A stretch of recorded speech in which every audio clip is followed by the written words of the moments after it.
ओवैसी साहब आ गए हैं तो तमाम हिंदू और मुसलमानों को ये लग रहा है कि अब इंसाफ मिलेगा, अब इंसाफ मिलेगा। काम वो चचा जान धोखे में कह गए, चुनाव के 22 के बाद वो कहेंगे अब्बा जान, अब्बा जान। जब हमारी सरकार में हिस्सेदारी होगी तो राकेश डकैत कहेगा भाई यार ये काम मैंने चचा कह दिया था, ये तो हमारा अब्बा है। 4 साल 11 महीने तो हम अल्लाह से डरेंगे और इनके जो तितर हैं वो आवेंगे 1 महीना बीजेपी जीत जाएगी, बीजेपी जीत जाएगी, वो हमें बीजेपी से ड्रामा। अब भैया हमें तो मरना है एक बार, बस बीजेपी मार दो चाहे तुम मार दो, अब हम वोट देंगे अपनी पार्टी, अब हम नेता बनाएंगे। हम तो वो मुसलमान है, हमें चाहिए हिस्सा, रिक्शा नहीं हिस्सा, हमें चाहिए हिस्सा। और सुनो, हक तो मिलो, हिस्सा तो मिलो समझौते से, और हक मिलता छीनने से। अब हम छीनने की बात कर रहे हैं तो नमस्कार, आप देख रहे हैं द रणनीति। मैं हूं मोहम्मद अफजल आलम। आप हमारे पीछे ये तस्वीर देख सकते हैं, ये है ज़िला संभल जो मुस्लिम बहुल इलाका है, और यहाँ पर ओवैसी साहब की कल रैली होनी है, सभा होनी है, उसको लेकर ज़ोर शोर से तैयारी जारी है। तो सवाल यही कि क्या ओवैसी साहब आएंगे उत्तर प्रदेश में मुसलमानों के रहनुमा बनने के लिए, जो उत्तर प्रदेश भारत का सबसे बड़ा राज्य है जनसंख्या के हिसाब से, मुसलमानों की 20% आबादी है। क्या यहाँ कोई मुसलमान लीडर नहीं है, ये सवाल है। और दूसरा सवाल ये कि क्या आखिर सेकुलर पार्टी से मुसलमानों का मोह भंग हो गया? क्या मुसलमान इतने बेबस लाचार हो गए कि जो जिनको कल तक वोट देते थे, जिनको वोट देकर जिताते थे, आज उनसे उनका मोह भंग हो रहा है उनसे? ये तमाम मुद्दों पर जो हमारे पीछे आप ये देखिए कि काफ़ी बड़ी संख्या में लोग हैं, और ये ओवैसी के कुछ समर्थक भी हो सकते हैं, कार्यकर्ता भी हो सकते हैं, और कुछ आम पब्लिक भी है। क्या असदुद्दीन ओवैसी किंग मेकर बनेंगे? किंग मेकर बनेंगे, नहीं बन गए। कैसे? अगर ना बनते तो अखिलेश यादव 400 सीट ना कहते। बे उनका दिमाग चल गया ओवैसी के आने से, अखिलेश का। ये तो किंग मेकर बन गए। अब तो ये तय होना है कि 100 में से हम सीट कितनी जीत रहे हैं, बस 100 सीट पे लड़ेंगे, कितनी सीट जीतेंगे? हम कम से कम 60-70 सीट। अच्छा। 60-70 सीट हम जीतेंगे, और सरकार चाहे किसी की बने, मुख्यमंत्री चाहे कोई भी बने, भाजपा को छोड़कर जो हमारी शर्तें मानेगा, वो जो लखनऊ में कुर्सी रखी 4 डंडों वाली, उसमें हम अपना 1 डंडा लगाएंगे और अपनी बात मनवाने का काम करेंगे। लेकिन वो तो कह रहे हैं कि राकेश टिकैत और कई लोग कह रहे हैं कि आ रहे हैं, चचा जान आ रहे हैं बीजेपी के, चुनाव खराब करेंगे, माहौल खराब करेंगे। देखिए, पहली बात तो वो राकेश टिकैत नहीं, वो राकेश डकैत है। दूसरा काम, वो चचा जान धोखे में कह गए, चुनाव के 22 के बाद वो कहेंगे अब्बा जान, अब्बा जान। जब हमारी सरकार में हिस्सेदारी होगी तो राकेश डकैत कहेगा भाई यार ये काम मैंने चचा कह दिया था, ये तो हमारा अब्बा है। राकेश टिकैत का धरना हो गया फेल, राकेश टिकैत का धरना हो गया फेल। आप गाजीपुर बॉर्डर पर जाकर देख लो, टमोटी पड़ी हैं, और जो ठाली लोग हैं वो पड़े हैं। जब तक उन्होंने दिल से लड़ी लड़ाई किसानों की तो लड़ी, अब जहां अब उनको देखा कि कुछ नहीं तो उन्होंने एक मुजफ्फरनगर में रैली कर दी, समाज बचाओ पता नहीं कौन सी, हर हर महादेव। कभी घर में तो हर हर महादेव का आना होने का, वो मंच पर कह रहा और कह रहा अल्लाह अकबर। अबे भैया तुम अल्लाह अकबर कह रहे हैं, तुम्हारा भैया सन 2013 में कह रहा कि ये मुल्लाओ तुम्हें रहना होगा तो सही तरीके से रहना, नहीं तुम्हारी दाढ़ी खींच ली जाएगी। अब उस भैया से तो पूछ लेता अपने कि मैं अल्लाह अकबर कहूँ या ना कहूँ। नंगला मंदौड़ की पंचायत तुमने करी, वहाँ मुजफ्फरनगर में दंगा तुमने कराया, आज तुम अल्लाह अकबर कह रहे हैं। अभी 2 साल पहले भाजपा के शासन में जो मुजफ्फरनगर दंगे के आरोपी थे, जहां मुसलमानों की मां बहनों के साथ बलात्कार हुआ, उनकी गर्दन काटी गई, गोलियां काटी गई, घरों में आग लगा दी गई, उनको घर से बेघर कर दिया और कैंपों में रहने को मजबूर कर दिया। जब राकेश टिकैत कहाँ थे? राकेश टिकैत ने एक बार नहीं कहा जो हुआ, लेकिन अभी तो वो बोले ना अल्लाह अकबर हर हर महादेव। तो अल्लाह अकबर कहने से कोई बोरी थोड़ी उनके पास वोटों की, नोटों की या वोटों की। तो कह रहे एक हो जाओ सब, जितने जो बीजेपी बांटती है, लोगों को लड़ाती है आपस में, सब एक हो जाओ। कल तुम बीजेपी को जिता रहे तो आज एक कर लो, उनकी कोई बात, उससे बड़ा झुट्टा था आदमी कोई नहीं है। अभी तो मैं कह दूं तुम बढ़िया, और अभी मैं थोड़ी देर में कह दूं कि तुम तो बहुत घटे, मेरी बात कोई मानने का, और उसकी कोई बात ही नहीं मान रहा, जब भी तो वो ड्रामे कर रहा। ड्रामे वो इसलिए तो कर, जैसे एक मंदारी तमाशा करना आता तो वो बालकों का बेवकूफ़ी बना के तो आटा जब मंगाता घर से बेवकूफ़ी बना के तो ले, ऐसी राकेश टिकैत कर रहे हैं। आजम खान से क्यों नहीं गए मिलने? देखिए, आजम खान से मिलने गए थे, सीतापुर में मिलने नहीं दिया। और दूसरा देखिए, एक जैसे आजम खान से कहा कि मिलने जाएंगे, तो जो समाजवादी वाले सोए होए पड़े थे ना, सोए होए, वो साइकिल पर चढ़ कर एकदम रामपुर पहुंच गए। तो हमारी तो मिलने की जरूरत ही ना पड़ी। भाई क्या आप बीमार हैं, दुख और तकलीफ में है, मैं आपकी मदद ना कर दूं, ये कर दे। अब जब साइकिल वाले तैयार हो गए तो फिर ओवैसी साहब का क्या काम रह गया? भाई ओवैसी साहब ने तो वो जो सो रहे थे उन्हें जगा दिया, तो अब उनका क्या काम रह गया? अब भाई तुम देखो, तुम्हारा आदमी हो। अच्छा, ये 20% यहाँ पे मुसलमान की आबादी है, तो मुसलमान का यहाँ से नेता कोई नहीं बन सकता। अब हैदराबाद से आएंगे कोई ओवैसी साहब यहाँ मुसलमानों के रहनुमा बनने के लिए उत्तर प्रदेश। देखिए भैया, ये पूरा देश है, प्रदेश आज़ाद है। जब पूरे देश में कोई भी एमपी जाके चुनाव लड़ सकता है और अपने प्रदेश में विधायक का चुनाव लड़ सकता है और अपनी जिला पंचायत में वार्ड मेंबरी का चुनाव लड़ सकता है और मुख्यमंत्री भी कहीं से आकर बन सकता है, तो ओवैसी साहब ने कौन सा जुल्म कर लिया? तो ओवैसी साहब नहीं आ सकते? अरे ओवैसी साहब तो उत्तर प्रदेश में नहीं पूरे देश में रहेंगे। ये तो इनकी बेवकूफ़ी है जो ये कह रहे हैं कि बाहर से आया। बाहर से का मतलब रह गया, अब तो मोबाइल का जमाना, अब तो आदमी यो बैठा विदेश वाला भी जेब में, हेलो हई करो, यो बैठा सामने वीडियो कॉल कर लो। तो अखिलेश यादव से क्यों इतने नाराज है? अखिलेश यादव से मेरी कोई नाराजगी थोड़ी, मेरी रिश्तेदारी थोड़ी, जो मेरी डोल तोड़ ली होगी या मेरा कुछ मान लिया, वो झूठा और बेईमान आदमी है। अखिलेश यादव ने सन 2012 में मुसलमानों के 5 वादे करे थे।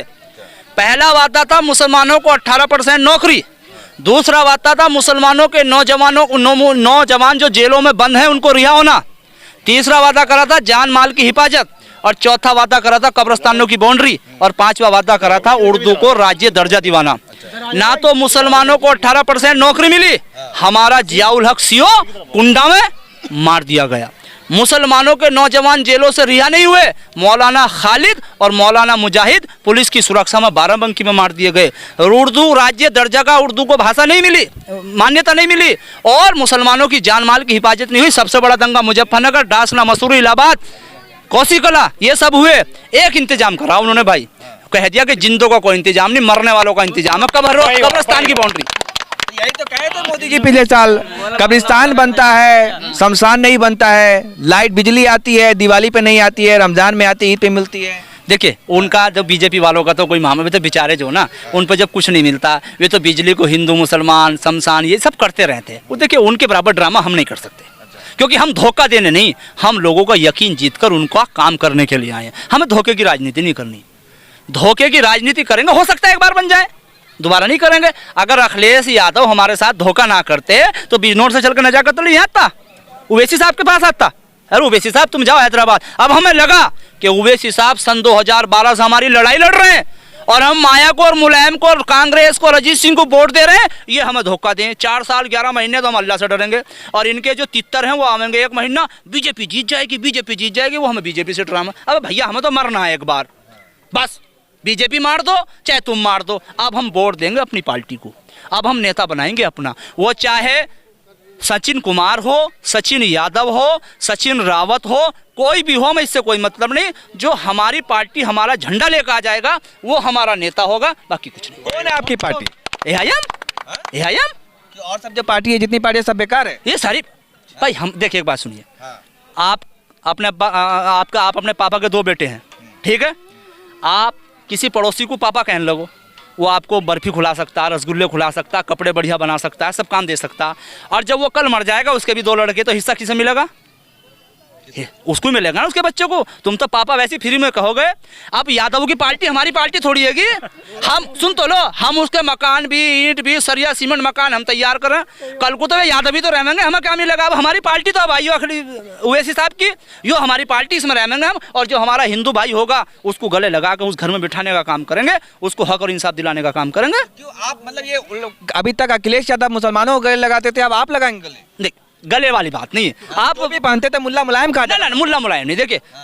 देखिए मुनाफिक आप सल्लल्लाहु अलैहि वसल्लम के ज़माने में होते थे, और ये कहा है कि खुले दुश्मन से खतरनाक बंद दुश्मन होता है।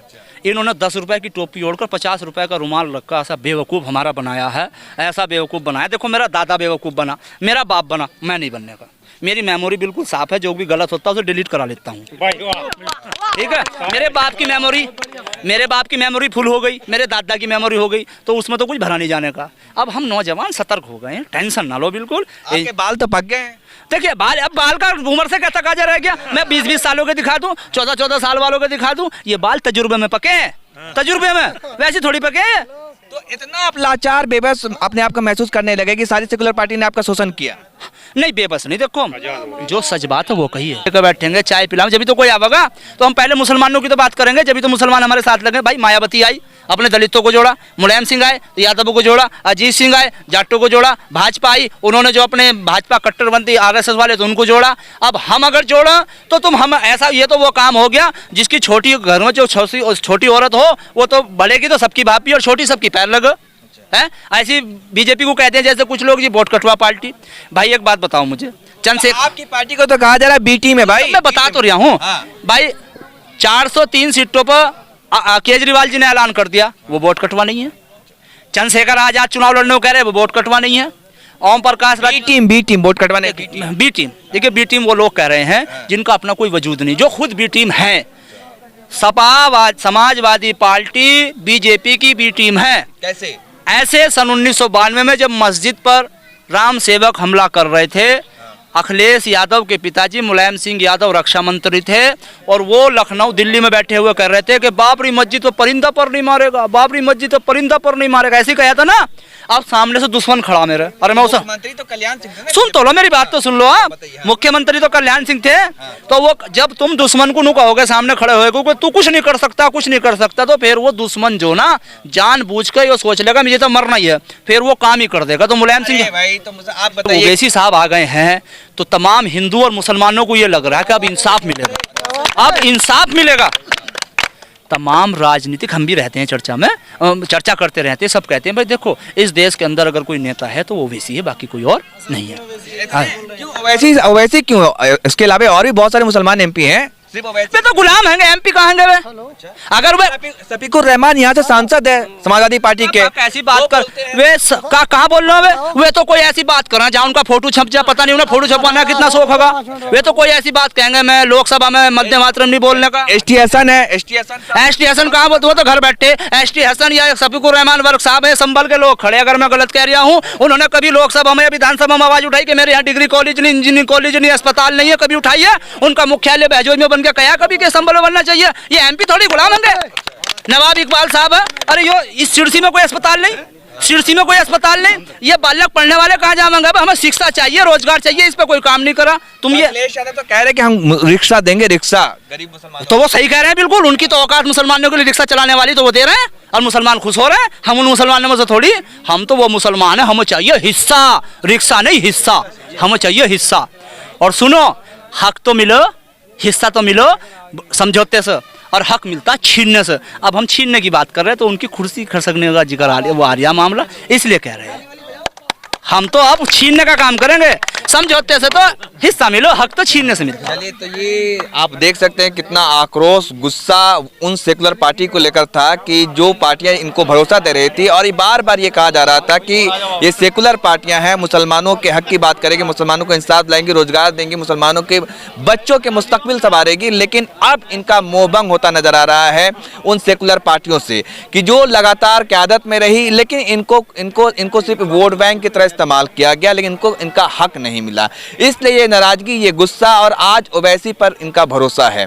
और ये कह रहे कि इनको ऐसा महसूस हो रहा है कि ओवैसी हमारी पार्टी है और हमारे अगर ओवैसी साहब आते हैं तो हमारे बच्चों को इंसाफ मिलेगा और हमारे बच्चे का मुस्तकबिल संवरेगा, और जो मुसलमानों के साथ नाइंसाफी हो रही है वो खत्म होगी। तो ये सीधे ग्राउंड जीरो से मैं दिखा रहा हूँ आपको, संभल से।